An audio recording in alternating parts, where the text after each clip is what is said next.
vous expliquer un peu comment le webinaire va fonctionner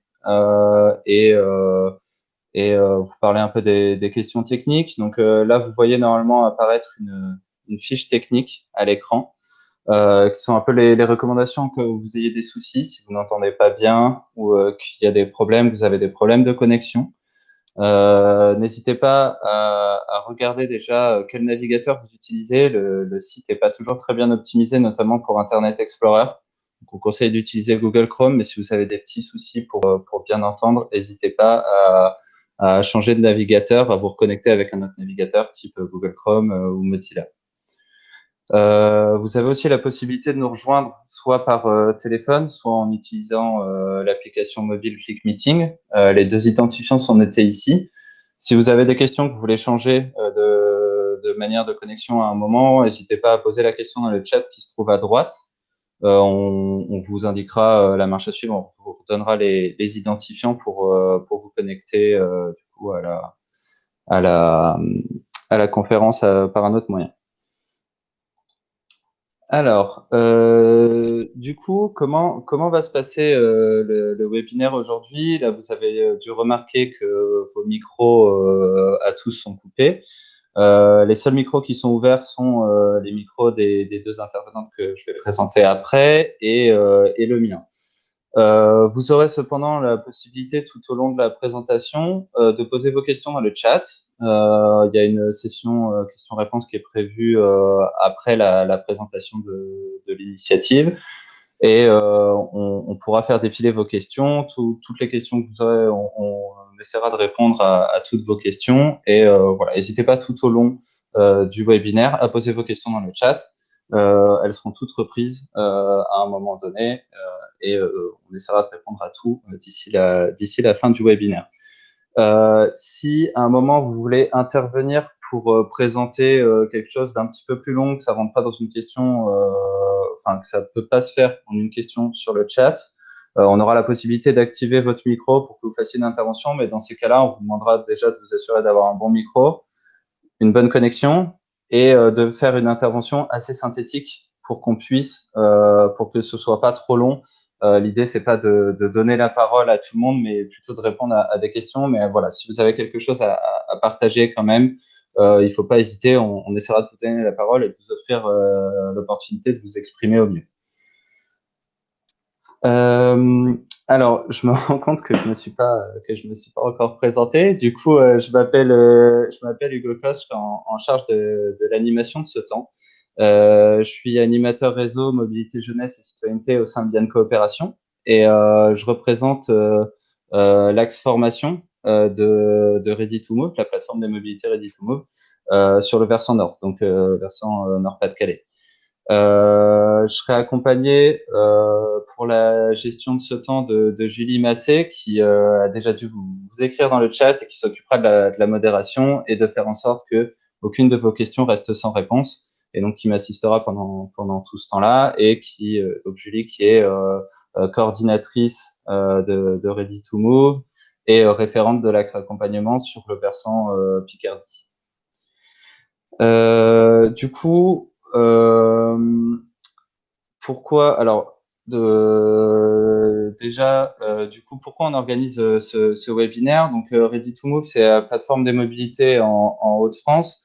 Notre rôle, c'est un peu de favoriser la mise en place de projets de mobilité sur le territoire et en se faisant en informant, accompagnant et formant les acteurs de la mobilité, les acteurs qui le souhaitent pour favoriser l'émergence de projets de mobilité pour les jeunes sur le territoire des Hauts-de-France. Donc, on a décidé de lancer un cycle de webinaires qui va vous permettre en fait d'avoir un peu plus d'informations sur les dispositifs financiers et sur les différents dispositifs de mobilité qui existent. On fera intervenir pas mal de personnes tout au long de l'année sur différents temps de webinaire pour vous permettre d'avoir un peu toutes les informations sur ces dispositifs, de répondre à vos questions. Et tous ces temps seront enregistrés et diffusés ensuite sur la chaîne YouTube de Ready to Move, ce qui vous permettra de les regarder à nouveau ou de les regarder si à un moment il y a un webinaire, si vous n'avez pas la possibilité de participer à un webinaire. du coup, aujourd'hui, on se retrouve pour parler de l'initiative pour la solidarité internationale. Je tiens tout d'abord à remercier du coup nos deux intervenantes du jour, qui sont Claire Shanxing du ministère de l'Europe et des Affaires étrangères et Evelyne Ladet du FONGEP. Je vais les laisser, bien sûr, se présenter un peu plus en détail et présenter l'ensemble de l'initiative. Et du coup, je reviendrai tout à l'heure pour la phase de questions-réponses. N'hésitez pas, en cas de besoin, si vous avez des soucis techniques, à les poser dans le chat. J'essaierai au mieux de vous aider, en tout cas pendant la présentation, et voilà, vous aider à régler vos problèmes. Du coup, je vous laisse la parole, Evelyne et Claire. Allez-y. Oui. Donc bonjour à tous, merci d'être présents pour ce webinaire. Merci Yann Coopération pour l'organisation de ce webinaire. Donc, je suis Claire Shanxing du ministère de l'Europe et des Affaires étrangères. Nous sommes à l'origine de cette initiative pour la solidarité internationale et avec Evelyne Ladet du FONGEP, nous allons vous présenter un peu l'esprit de l'initiative et un peu l'organisation. Evelyne, est-ce que tu veux juste te présenter et puis après j'enchaîne? Oui, bonjour à tous. Merci à la plateforme Ready to Move et aussi à Liane Coopération pour ce temps d'échange avec vous. Moi, c'est Evelyne Ladet, je travaille pour le FONGEP, pour le pôle Solidarité internationale. Et juste pour information, mais ça, je pense qu'on l'évoquera dans un prochain webinaire pour ceux qui seraient intéressés. Le FONGEP gère pour le compte du ministère des dispositifs de volontariat. Voilà. Merci. Alors. Donc, on vous a préparé un petit support de présentation. Donc, cette initiative EASY, Initiative pour la solidarité internationale, pourquoi est-ce qu'on a décidé de la lancer? Le contexte, il est celui que tout le monde connaît, celui de la crise sanitaire, avec une fermeture des frontières internationales. Aujourd'hui, on reste dans une situation un peu d'incertitude, mais quand on a décidé de lancer cette initiative, l'incertitude était encore plus forte et on s'est dit qu'il fallait continuer à soutenir cet été l'échange interculturel, l'engagement des jeunes dans des projets communs de solidarité internationale et expérimenter de nouvelles manières d'agir. Pourquoi? Parce que la mobilité, elle est à l'arrêt, les projets internationaux étaient impossibles ou seront impossibles. Et en même temps, on se rend compte dans le contexte de crise actuelle qu'on a une attention assez forte qui est portée aux réponses internationales face à la crise. On a besoin d'une citoyenneté d'autant plus ouverte à ce qui se passe dans le monde. On a besoin de faire le lien entre une solidarité qui s'exprime aussi bien au niveau local qu'au niveau national et international.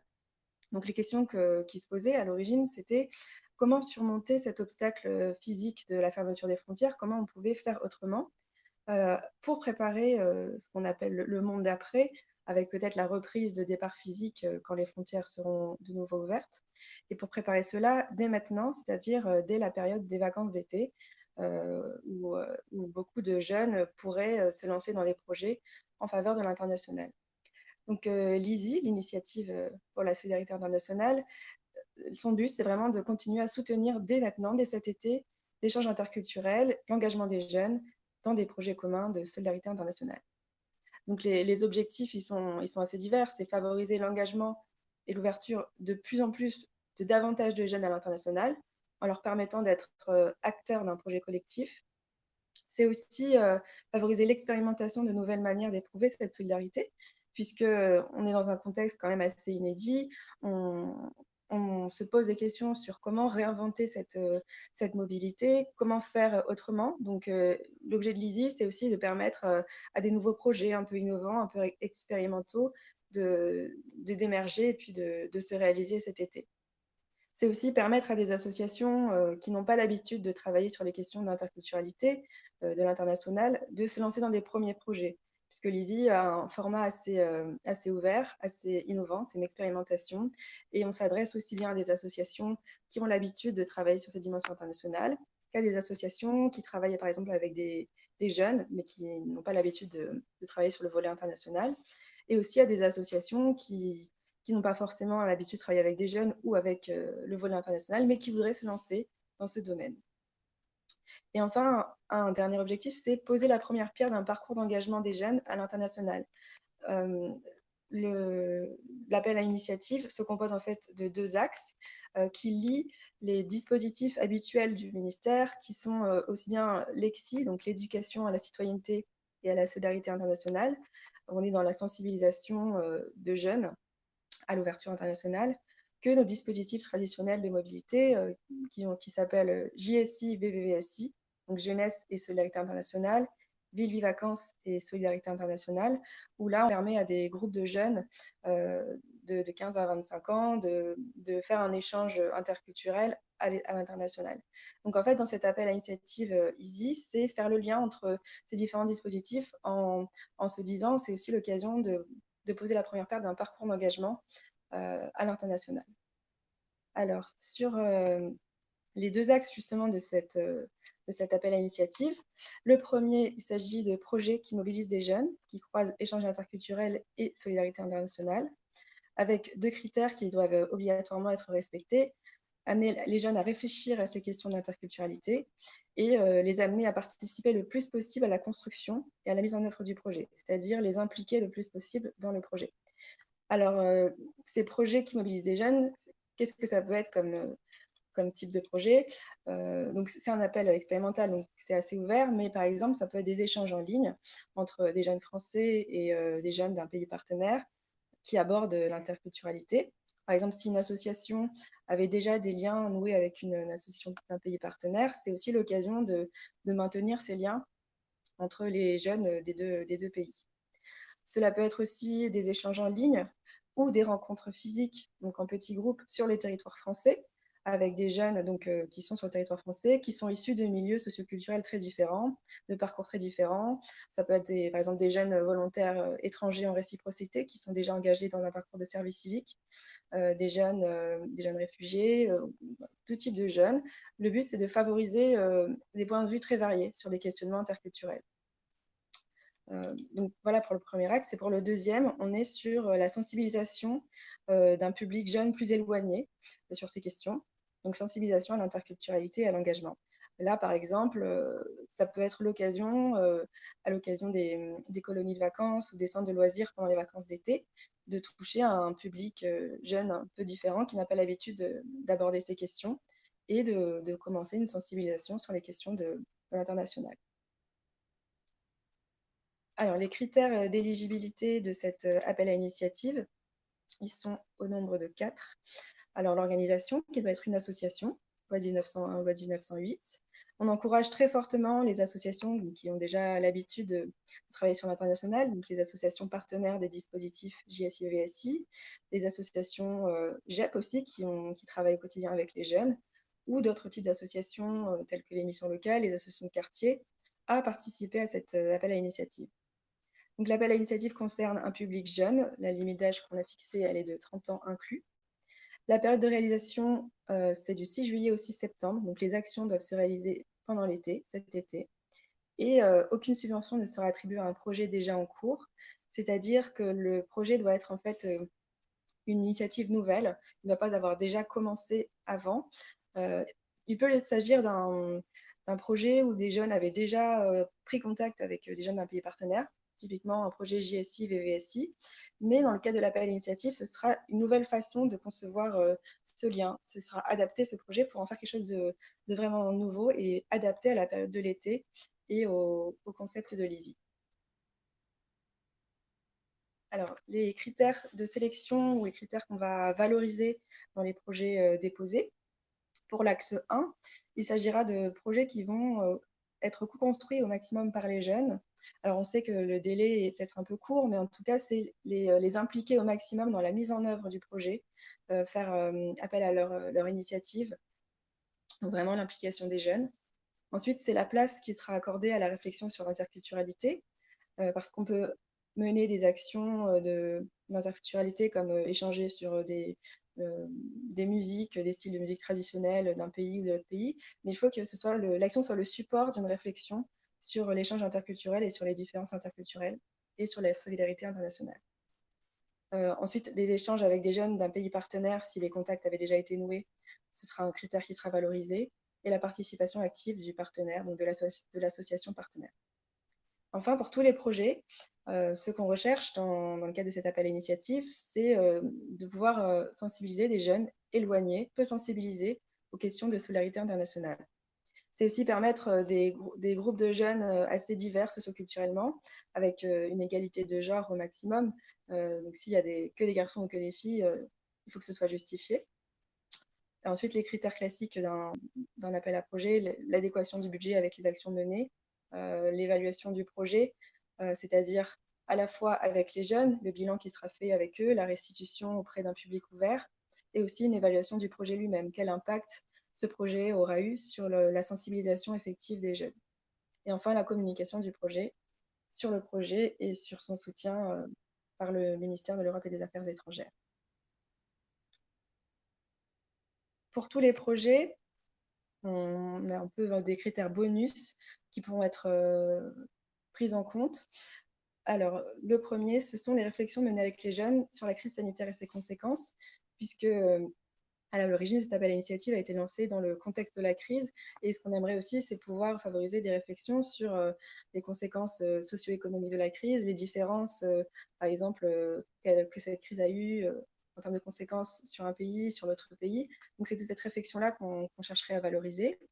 C'est aussi la réflexion sur une durabilité du projet. Est-ce que, après la mise en œuvre cet été, l'association, les jeunes envisagent un départ physique, une concrétisation physique, entre guillemets, de ce projet une fois que les frontières seront ouvertes, ou un accueil physique des jeunes étrangers avec lesquels ils ont échangé. C'est aussi dans l'autre sens. Un autre critère bonus, l'inscription du projet dans les activités sur le long terme de l'association, par exemple, prolonger le partenariat avec l'association du pays partenaire, prolonger l'action elle-même à travers la réalisation d'un projet JSI-VVSI.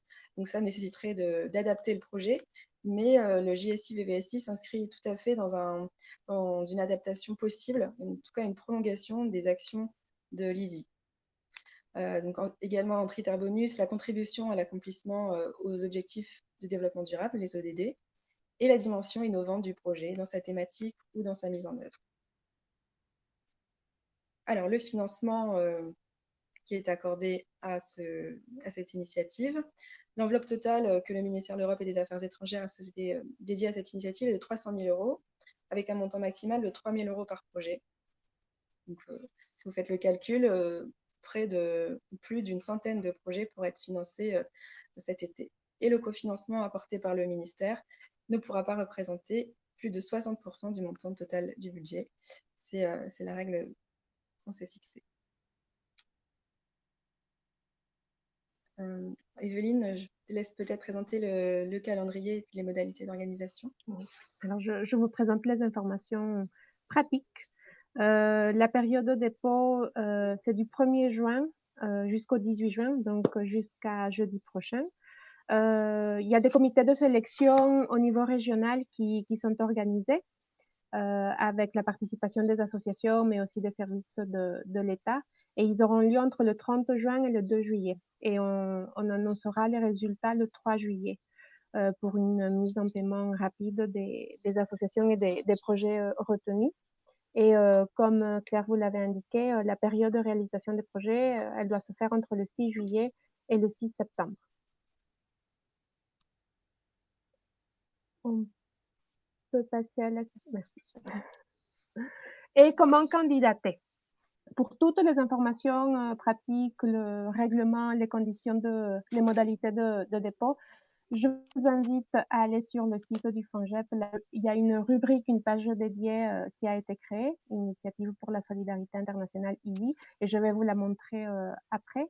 D'ailleurs, je pense que je vais le faire, Hugo. Du coup, je vais vous partager mon bureau.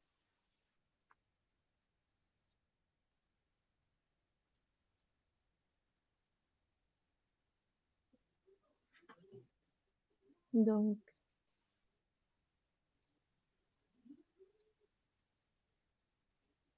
là, c'est le site internet du FONGEP. Vous allez sur la rubrique Solidarité internationale et là, vous avez Initiative pour la solidarité internationale. Et vous avez toutes les informations pour pouvoir déposer votre projet, quels sont les projets éligibles, le règlement, les exemples de projets, le calendrier, comment vous devez proposer le projet sur l'application du FONGEP en ligne. Je vais vous montrer après. Et qu'est-ce que vous avez d'autre sur le... Et vous avez le règlement complet que vous pouvez télécharger.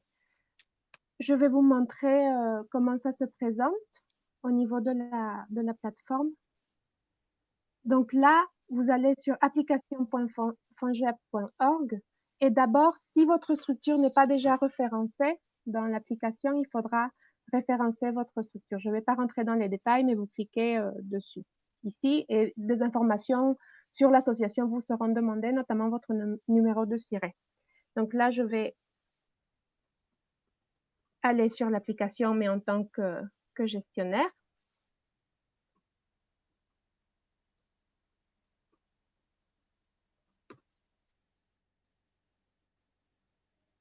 Et là, vous allez cliquer sur Appel à projet FONGEP et vous avez le petit logo de l'initiative Easy. Et je vais vous présenter un petit peu ce qui potentiellement peut vous sera demandé. Donc, en dehors de l'information de l'association, vous avez toutes les informations du projet. Ça, c'est un dossier test. Là, il y a le porteur, l'association, le montant qui est demandé, où va se réaliser le projet. Je ne sais pas si ça va trop vite, peut-être. Le montant demandé aussi au ministère. Donc, ce sont les informations générales. Une fois que cette étape elle est renseignée, que toutes les informations relatives à l'association sont renseignées, vous allez pouvoir aller sur l'étape 2, qui est le dépôt de documents. Il y a certaines informations qui sont déjà pré-remplies. Et ensuite, il faut cliquer sur télécharger le dossier de candidature. Donc, vous avez le dossier de candidature qui est aussi disponible sur la page dédiée sur notre site internet pour que vous ayez une idée de ce qui peut vous être demandé.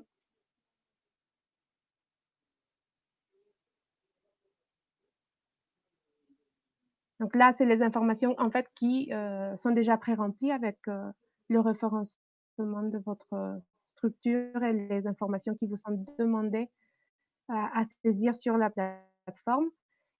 Et après, c'est le dossier de candidature que vous devez remplir, les organisations parties prenantes, les jeunes qui sont concernés, le projet en lui-même.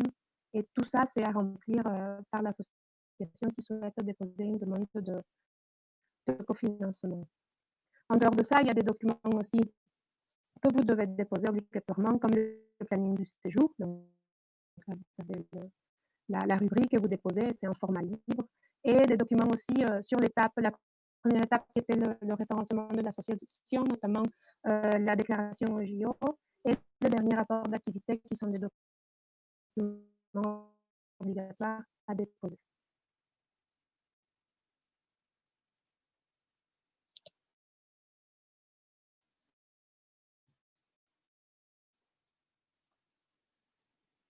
Allô?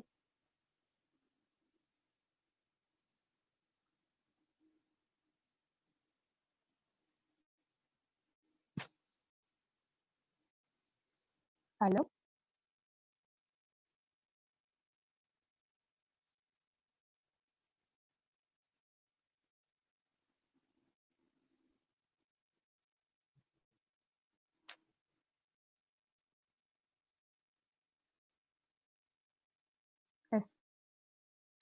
Est-ce que vous m'entendez? Oui, Evelyne, on t'entend toujours, mais il y a des petits soucis de connexion. Ouais, de connexion, oui, je vois ça. le partage d'écran n'a pas forcément aidé. Mais du coup, enfin, moi de mon côté, j'ai pu de toute façon hein, tout entendre quand tu expliquais un peu l'interface sur le site. Donc, je pense que c'est pareil pour tout le monde. Si éventuellement il y a des parties que les gens n'ont pas comprises dans le chat, n'hésitez pas à reposer des questions et on pourra vous répondre à ce moment-là. Ok. Bon, là, j'ai compris qu'il y a eu un petit souci, c'est ça? Il y a, la connexion a légèrement coupé, mais dans l'ensemble, comme je disais, de mon côté, ça a été. Alors, je ne sais pas pour tout le monde, mais voilà, c'est la liaison et la connexion qui était un petit peu difficile sur la fin. Ok, bon, comme tu l'as dit, n'hésitez pas à nous poser des questions. Du coup, est-ce que tu avais fini ta présentation? Il y avait d'autres choses à aborder? Non, de manière générale, je pense qu'avec Claire, on a bien présenté l'appel et les conditions de dépôt. Juste pour préciser que effectivement les délais sont un peu courts, donc que les associations ont jusqu'à jeudi prochain pour déposer vos demandes. Ok, alors du coup, on va passer. Ce que je vous propose, qu'on passe directement aux questions-réponses et qu'on affiche déjà. On a eu déjà deux questions dans le chat. N'hésitez pas à continuer à poser des questions. Je vais les afficher et du coup, je vais inviter Evelyne et Claire à y répondre. Alors, je dois juste repasser Claire en animatrice qui a été déconnectée. Voilà qui est fait. Donc Claire, tu vas pouvoir réactiver ton micro. Euh, du coup. Je publie la première question qu'on nous a posée. Donc, au niveau de l'éligibilité, est-ce que les GIP ont accès à l'appel? En tout cas, je ne sais pas si les GIP ont un statut d'association.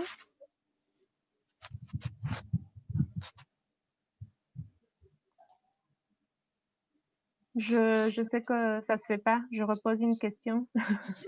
Mais en tout cas, ceux qui sont éligibles, ce sont les associations de loi 1901-1908. Donc, je ne sais pas si le D'accord. GIP a ce statut-là. S'il a, il pourra déposer une demande de subvention. D'accord. Et si on envisage que le statut ne soit pas similaire, s'il venait à être en partenariat avec une structure associative, est-ce que la structure associative pourrait porter le projet en tant que partenaire?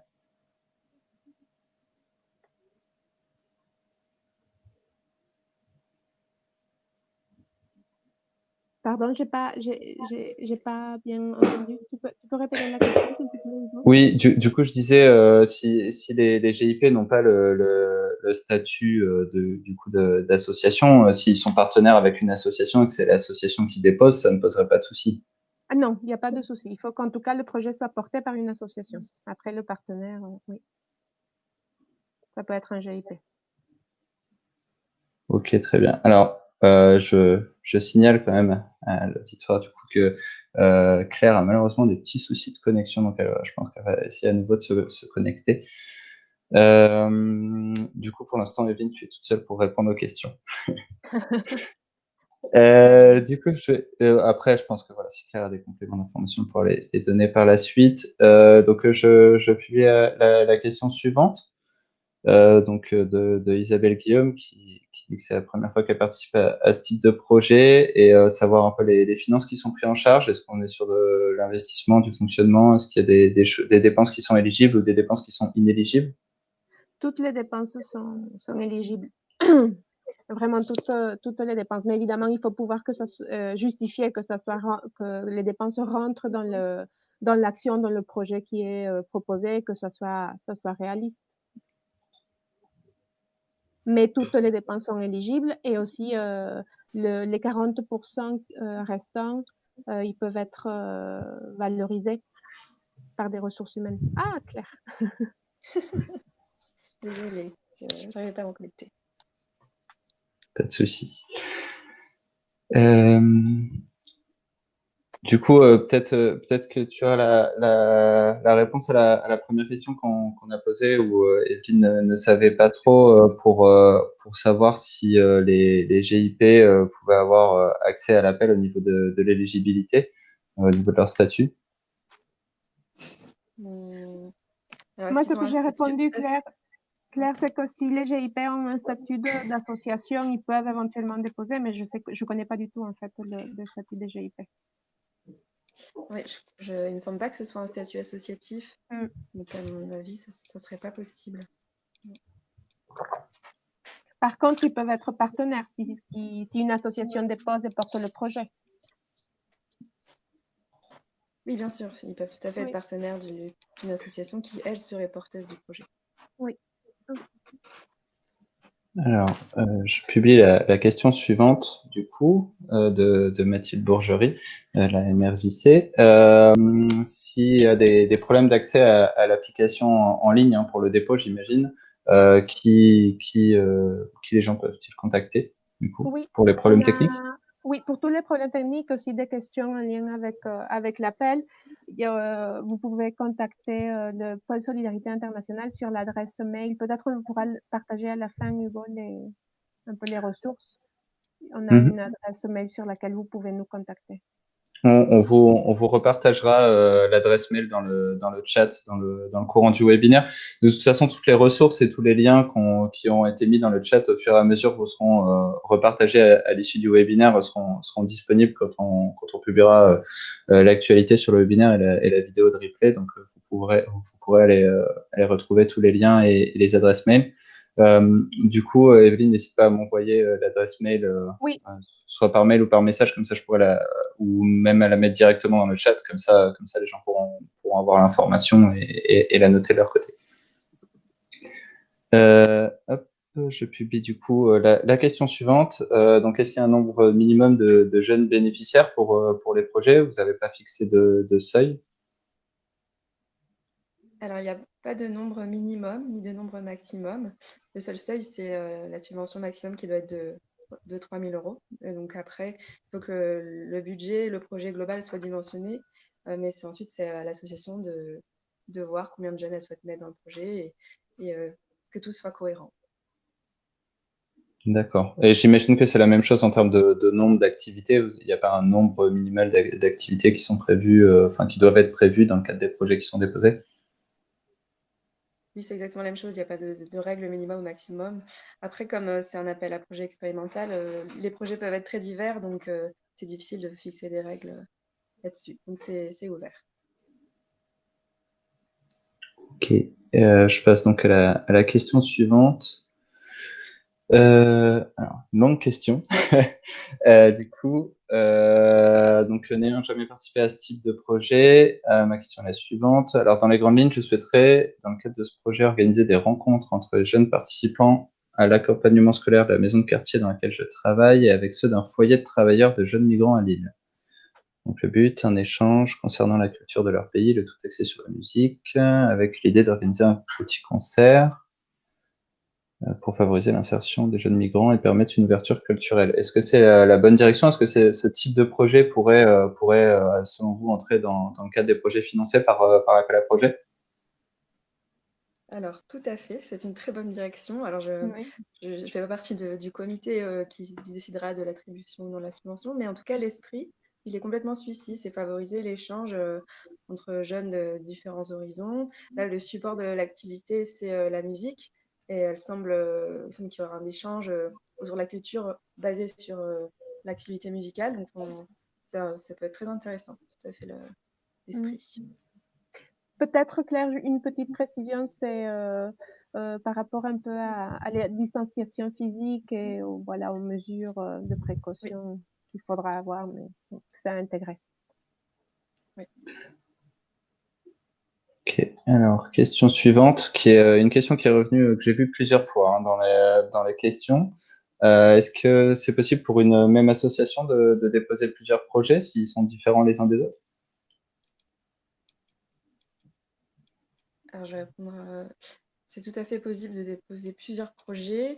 Après, la période de réalisation, elle est assez courte, c'est cet été, donc on sera assez attentif sur la faisabilité, de la possibilité de faire tous ces projets, mais c'est possible. Après, sur les numéros de tirés, peut-être Evelyne, répond. Pardon, pardon. Je crois qu'il y a des questions de numéros de tirés Ah, différents. alors, il est possible, donc, comme tu l'as dit, Claire, de déposer plusieurs projets. Il faut que ça soit quand même réaliste.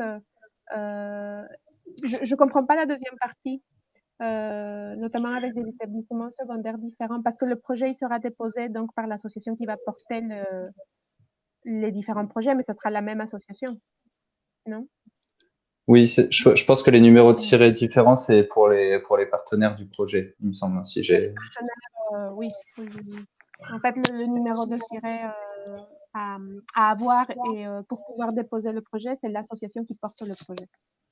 Et elle peut déposer plusieurs projets. Mais si je comprends bien, en fait, la question, c'est plutôt une association, une fédération de têtes de réseau qui aurait des établissements départementaux, enfin des établissements secondaires. Donc la fédération porterait les projets pour ces établissements. Et donc dans ce cadre, on privilégiera le portage par l'association locale, on va dire, puisque le projet est associé à un numéro de siret. Oui. Ok.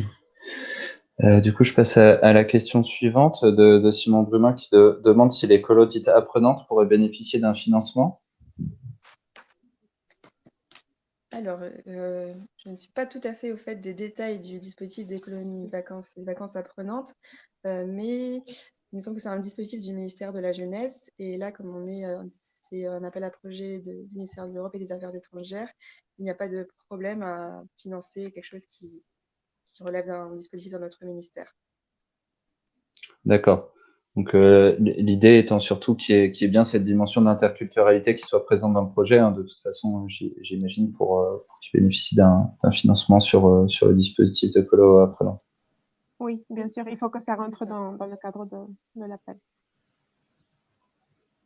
Alors, je republie une question, mais je pense qu'on y a déjà répondu du coup sur le nombre d'interventions minimum à prévoir sur un projet de sensibilisation à la solidarité internationale. J'imagine que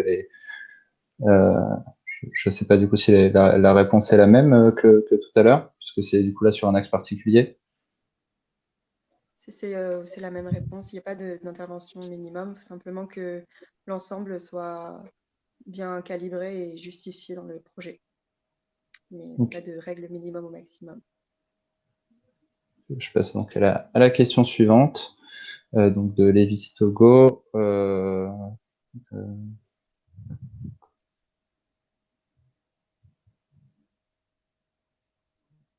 Je vais relire la question, pardon. Donc, puisque cela va être leur première initiative, donc qui va être pilotée en proposant un échange de jeunes issus de milieux différents pour parler d'interculturalité et de solidarité internationale, est-ce qu'ils peuvent chercher d'autres partenaires pour le projet en dehors du financement qui va être accordé? En gros, c'est l'idée. Si j'ai bien compris la question, c'est est-ce qu'ils peuvent intégrer des partenaires après avoir déposé le dossier, s'ils ont des accords de partenariat qui se concrétisent après la date limite? Si j'ai bien compris la question, il ne faut pas hésiter à me dire dans le chat si j'ai mal compris la question à repréciser.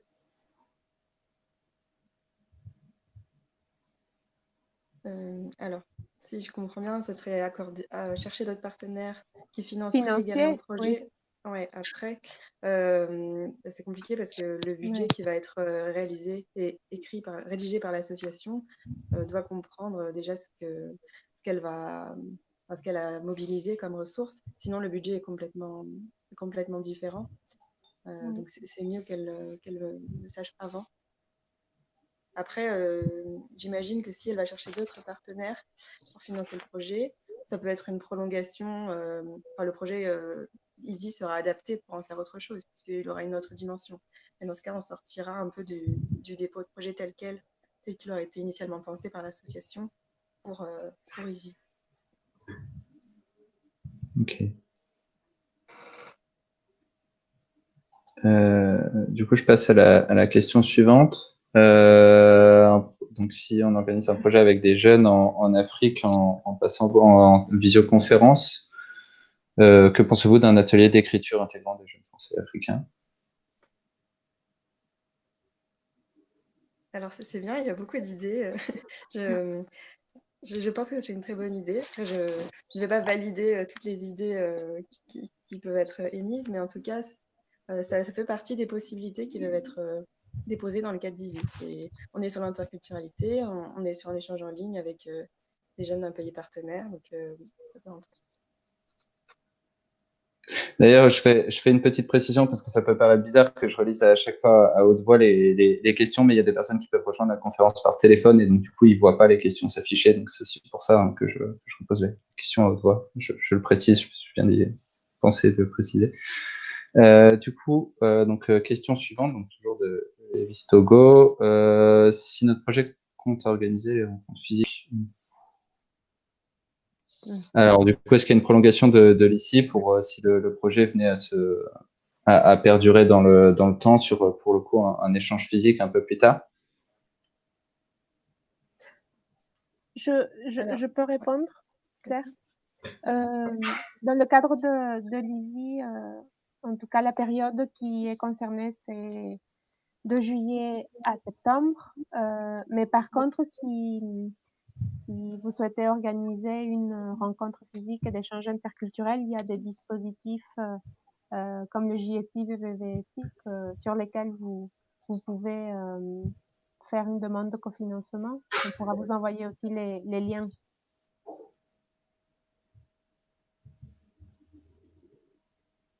Alors, donc, question suivante d'Isabelle Guillaume. Donc, si on part sur un échange avec des jeunes à l'étranger, est-ce que ceux-ci doivent adhérer à une association dans leur pays? Est-ce que ça doit être une organisation officielle?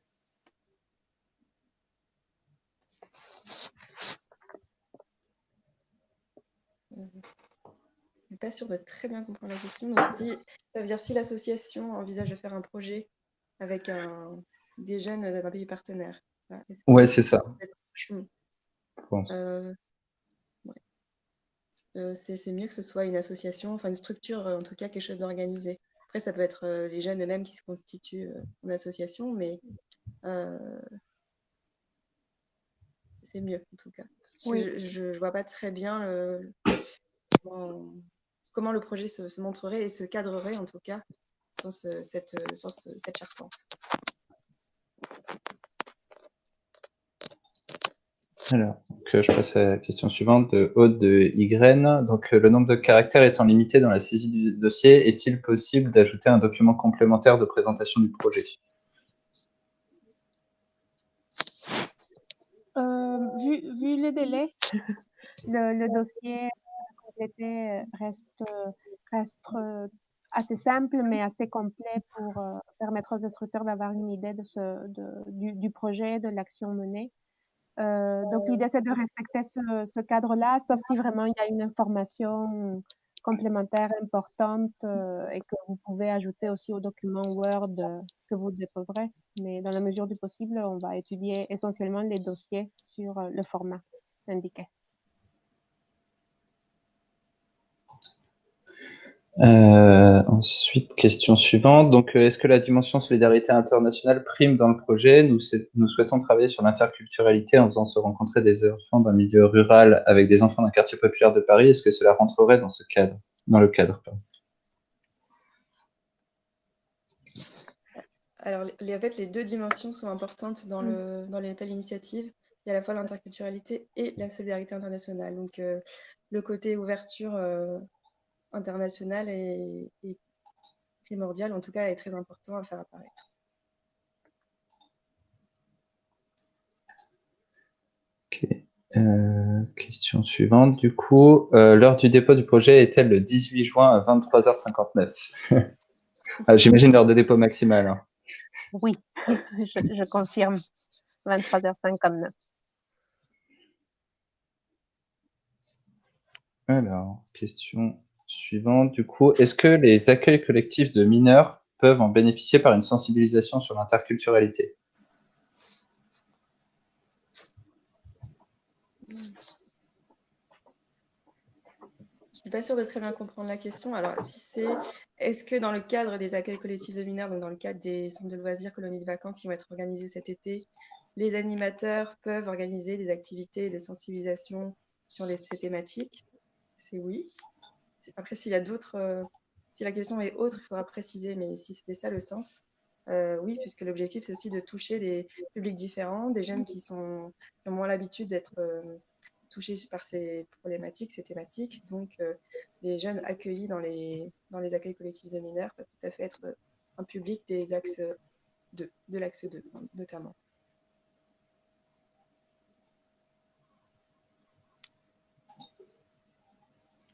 Donc, question suivante. Donc, vous parlez de pays partenaires depuis le début. On est bien d'accord qu'on parle des pays bénéficiaires de l'APD, de la liste établie par le CAD. Beaucoup d'années. C'est très bien de connaître cette liste. Alors effectivement, alors, en précisant, on parle de pays bénéficiaires de l'APD. C'est un critère en fait bonus. L'appel d'initiative est ouvert à tout type de pays partenaires, on va dire, donc pas que bénéficiaires de l'APD, mais c'est dans le règlement, les projets qui mettront en œuvre des échanges avec des jeunes de ces pays bénéficiaires de l'APD seront en quelque sorte prioritaires, seront privilégiés. Ok, donc je prends une autre question. Donc la Côte d'Ivoire fait-elle partie des pays possibles? Du coup, là, vient d'y répondre. Et hop, une autre question pour compléter également. Donc, qu'est-ce que l'APD? Alors, l'APD, c'est l'aide publique au développement. Donc en fait, l'OCDE, l'Organisation pour la coopération et le développement, a dressé une liste sur son site internet des pays éligibles à cette aide publique au développement, en fait, des financements accordés à ces pays, avec une liste de pays prioritaires. Donc, vous pourrez retrouver sur le site de l'OCDE la liste de ces pays bénéficiaires éligibles à l'aide publique au développement. Du coup, est-ce que les 40% du budget doivent être pris en charge par l'association? Donc, j'imagine que c'est les 40% restants qui sont pas financés directement par l'appel à l'initiative.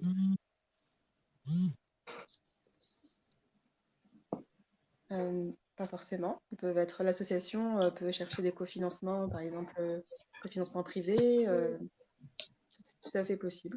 Elle peut aussi prendre en charge une partie des 40%. C'est à elle en tout cas, c'est à elle de voir comment elle cofinance le reste du budget.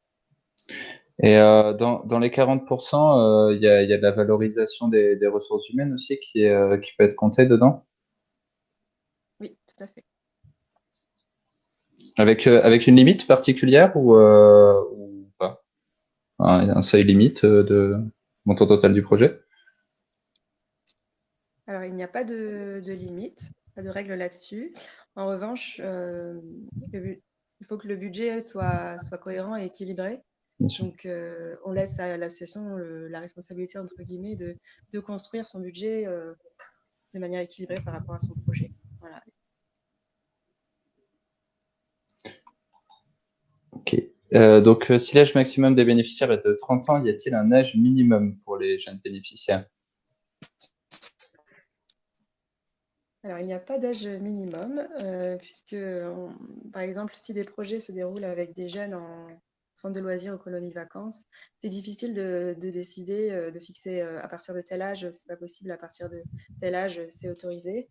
En revanche, si les actions concernent vraiment des très jeunes bénéficiaires, on va porter une attention particulière à, à la façon dont vont être réalisées ces actions et à la mise en œuvre. Il faudra vraiment que dans le dossier, l'association détaille bien comment ces actions seront réalisées, puisqu'on ne met pas en œuvre de la même manière des actions de sensibilisation vis-à-vis de très jeunes enfants, mineurs, ou qu'avec des jeunes de 18 ans, par exemple. Alors, quel sera le bilan à rendre, notamment en termes de bilan financier? Est-ce qu'il faut apporter toutes les factures comptables des actions qui sont réalisées?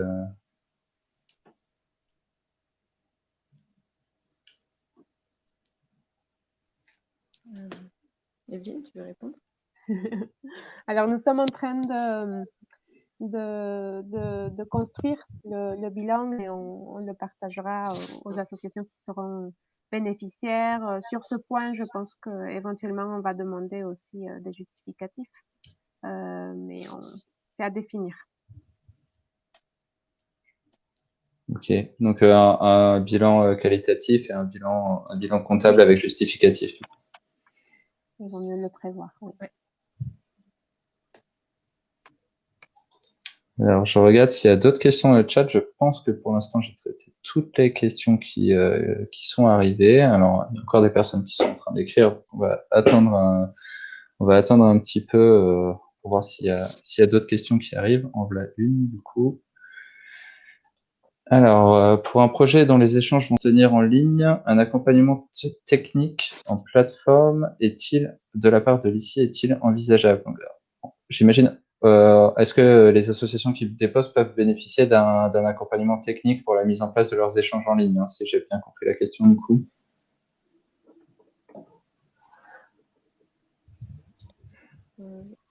C'est-à-dire d'un financement pour l'accompagnement technique. Je ne suis pas sûre de très bien comprendre. En tout cas, si c'est le financement peut couvrir une partie de ces frais, si c'est la question. Oui, c'est ça, mais c'est pas effectivement du coup le FONGEP, le ministère qui va directement faire un accompagnement technique, j'imagine. Ça vous demanderait beaucoup de travail.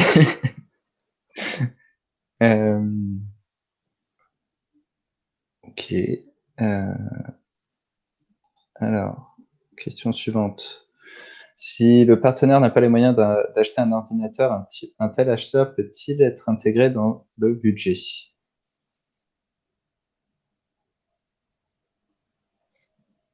Alors, on n'a pas exclu de dépenses dans le cadre du budget de l'ISI. Encore une fois, je vais renvoyer à la cohérence globale du projet. Il faut que ce soit bien justifié et par ailleurs, il faut que ce soit adapté à la durée et au dimensionnement du projet. On ne va pas acheter un ordinateur, on ne va pas financer en fait l'intégralité d'un ordinateur extrêmement performant pour un projet. Donc, vraiment, il faut que ce soit, si des tels achats sont prévus, il faut que ce soit vraiment justifié et dimensionné au projet.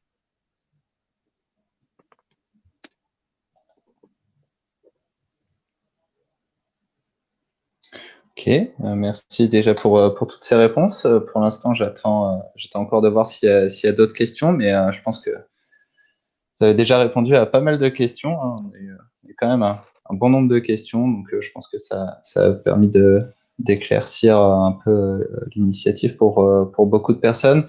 On va laisser encore 2-3 minutes hein, pour que les personnes qui auront des dernières questions qui souhaiteraient les poser puissent les poser.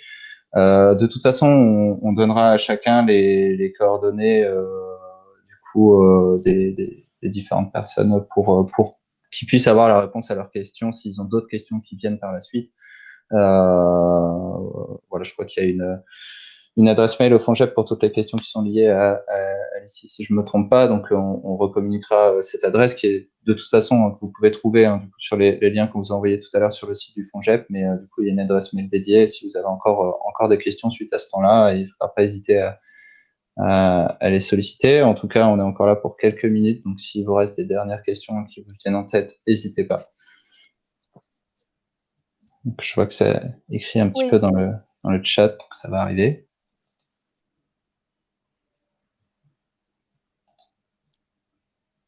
Oui, comme me l'a indiqué ma collègue du coup Julie, l'adresse mail pour les informations complémentaires ou les problématiques d'accès a été épinglée dans le chat. Donc solidarité internationale@fongep.org, elle est épinglée dans le chat. Donc n'hésitez pas à la noter, à la copier quelque part, à la mettre dans votre carnet d'adresses.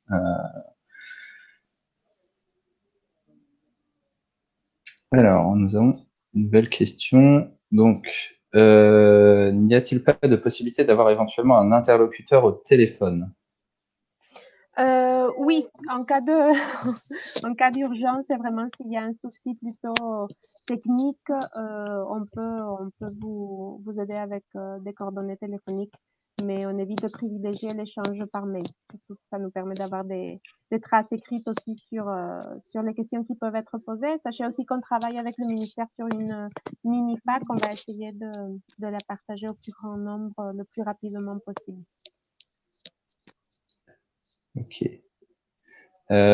Du coup, une autre question, donc pour savoir si on peut envoyer les présentations PowerPoint, j'enverrai du coup un mail à toutes les personnes qui ont participé avec effectivement le PowerPoint de la rencontre, ce qui vous permettra du coup d'avoir le PowerPoint. Dans tous les cas, comme Julie l'a indiqué dans le chat, le webinaire sera disponible en replay sur la chaîne YouTube de Ready to Move dès ce soir. Donc vous aurez le webinaire en entier en replay ainsi que toutes les ressources, liens dont on a pu discuter tout au long de la vidéo qui seront mis en commentaire et qui vous permettront d'aller retrouver un peu tout ce qui a été partagé tout au long du webinaire.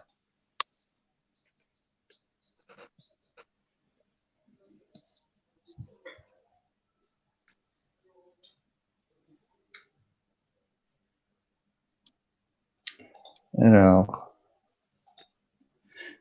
est-ce possible d'avoir le lien de la vidéo qui sera sur la chaîne YouTube par mail? Dans le mail que je ferai tout à l'heure pour tous les participants, je vous mettrai le lien vers la chaîne YouTube de Ready to Move et pas directement vers la vidéo parce qu'elle sera certainement pas encore uploadée, mais je vous enverrai le lien vers la chaîne YouTube. Sinon, vous pouvez retrouver toutes les informations sur le site de Ready to Move où du coup sera publié également une actualité sur le replay du webinaire avec le lien vers la vidéo, etc.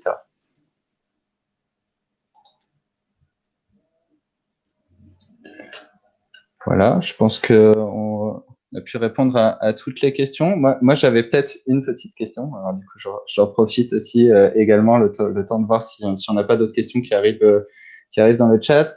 Voilà, ce qui est intéressant avec cet appel à l'initiative, bon, c'est évidemment une réponse aussi au contexte actuel avec la crise sanitaire. Mais voilà, est-ce que le fait de valoriser dans cet appel à initiative d'autres manières d'aborder l'interculturalité, peut-être avec des échanges numériques plutôt que de la mobilité directement, est-ce que c'est des choses qui pourraient être amenées à revenir, à être financées à nouveau dans le cadre d'appels à projets futurs est-ce que c'est des choses qui intéressent le ministère et le FONGEP en termes d'actions possibles? J'imagine que vous allez aussi voir comment vont se dérouler les actions et les bilans des actions, mais voilà, est-ce que c'est des choses qui pourraient être amenées à être refinancées, valorisées dans le cadre d'appels à projets futurs? Alors, c'est une très bonne question et tu as partiellement répondu.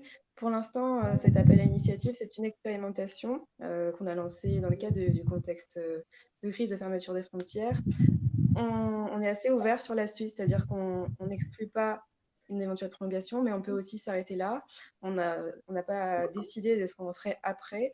Ça va aussi beaucoup dépendre des réponses qu'on aura, de voir si ça marche, si ça répond à des attentes. Voilà, on en attend de faire le bilan de cet appel à initiative avant de voir la suite. Très bien, merci pour la réponse. Du coup, on n'a pas eu de nouvelles questions dans le chat, donc je pense qu'on va pouvoir clôturer le webinaire. Avant ça, je tiens à remercier tous les participants déjà qui sont venus, qui ont assisté au webinaire et remercier aussi du coup Claire et Evelyne pour leur disponibilité et pour être venus échanger avec nous et nous présenter l'initiative. C'est toujours, en tout cas selon moi, des moments très intéressants et très pertinents pour les acteurs du territoire pour qu'ils puissent avoir aussi des réponses à leurs questions. Et du coup, voilà, je remercie tout le monde. Je vais diffuser une petite enquête avant que vous partiez sur l'interface du webinaire, juste pour que vous puissiez nous répondre en 3 questions pour nous dire si vous avez apprécié ce temps, si vous avez des remarques éventuelles sur d'autres. Ça peut être sur d'autres webinaires que vous voudriez avoir, ou s'il y a des choses qui ont manqué ou que vous auriez aimé voir lors de ce webinaire-là. Et aussi pour savoir si vous souhaitez déposer un dossier, ça nous permet, nous, d'avoir quelques informations et de nous améliorer pour la suite, de pouvoir proposer des temps toujours plus pertinents dans la mesure du possible pour un peu tout le réseau. Donc, je vais vous publier l'enquête tout de suite. Et je remercie du coup encore Evelyne, Claire et toutes les personnes présentes dans le chat d'avoir participé à ce temps-là. Et du coup, je vous invite à répondre, s'il vous plaît, à cette enquête. Du coup, avant de partir, ce serait très sympathique. Merci beaucoup. Merci.